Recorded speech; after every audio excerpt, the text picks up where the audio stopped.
vous présente un ouvrage qui est déjà assez ancien, qui s'appelle le 200 Year Ephemeris de Hugh McCraig. Alors l'intérêt de cet ouvrage qui est paru, je ne sais pas, le préface date de 1947 pour dire qu'il n'est pas d'hier. En fait, il y a eu probablement des rééditions. 1800 à 2000. Et c'est un ouvrage qui, vous savez, ça fait penser un peu à ces ouvrages qui ne donnaient pas les positions jour par jour, genre Muchery, etc. Alors aujourd'hui, n'est-ce pas, ça fait très bien de dire que on a des mesures extrêmement précises. Mais en réalité, là par exemple, cet ouvrage donne les positions des planètes une fois par mois. Ils me diront, mais c'est pas suffisant, une fois par mois, ça veut dire quoi, je vais faire avec ça. Mais en astrologie mondiale, ça me paraît tout à fait satisfaisant.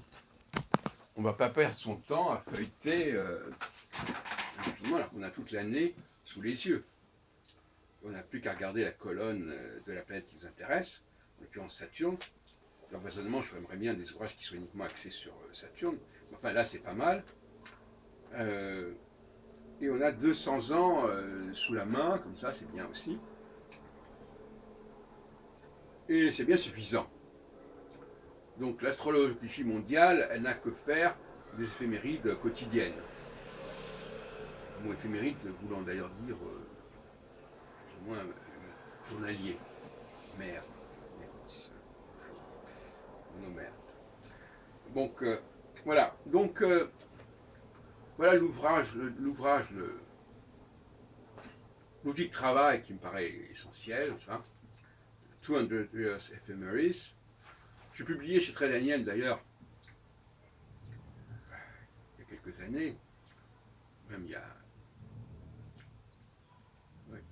début des années 90, je crois, les grandes éphémérides de Gabriel. Gabriel qui est l'auteur décédé depuis du traité de l'ordre dans le monde. Et là aussi, on ne donne pas des positions tout le temps, mais c'est plus, je crois que c'est une fois par semaine, je ne me souviens plus très bien.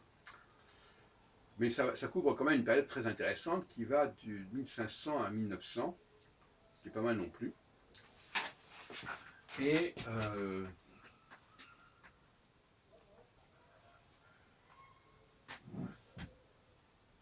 voilà, donc c'est voilà, des ouvrages qui sont plus commodes à pratiquer que les éphémérides, lourdes éphémérides, ou même les trucs qu'on peut avoir sur un ordinateur.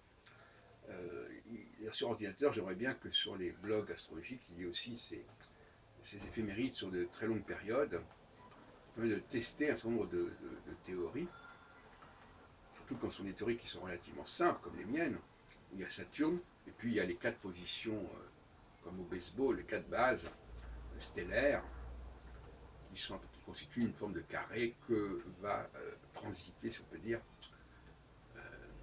parce que là, le transit ne se fait pas sur le thème natal, mais il se fait sur les étoiles. C'est intéressant de le préciser, parce que souvent on dit transit, le point fixe du transit, c'est le thème natal. Ben non, le thème natal, c'est une forme de transit d'ailleurs. C'est une forme de. Voilà. Mais en réalité, la vraie raison d'être du transit, c'est le transit de la planète sur l'étoile, et pas de la planète sur le thème natal. Je vais réfléchir là-dessus. Et donc voilà. Alors j'ai déjà exposé dans une précédente vidéo tout ce matin comment je pensais qu'il fallait utiliser l'astrologie. Phase de conjonction, il faut connaître bien sûr par cœur les positions des 4 bases. Hein.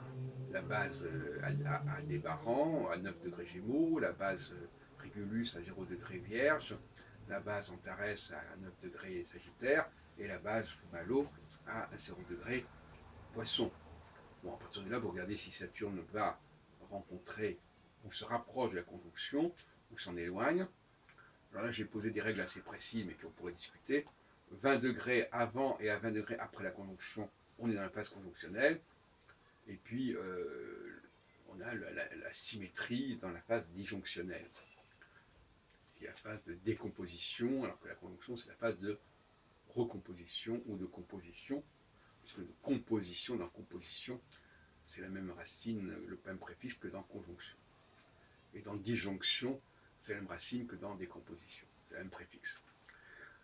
Voilà, donc je voulais simplement vous dire cela, à savoir que il fallait travailler sur des périodes assez reculées, et que les outils astrologiques sont simples, peuvent tenir en...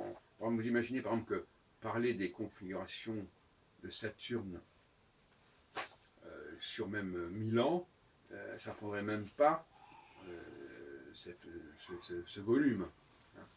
Et il faut avoir ces genres de... Alors maintenant, on peut avoir des applications qui permettent de calculer rapidement, pour telle année, un processus cyclique, mais il ne faut pas oublier qu'on est dans le cyclique, donc quelque chose qui se fait par phase.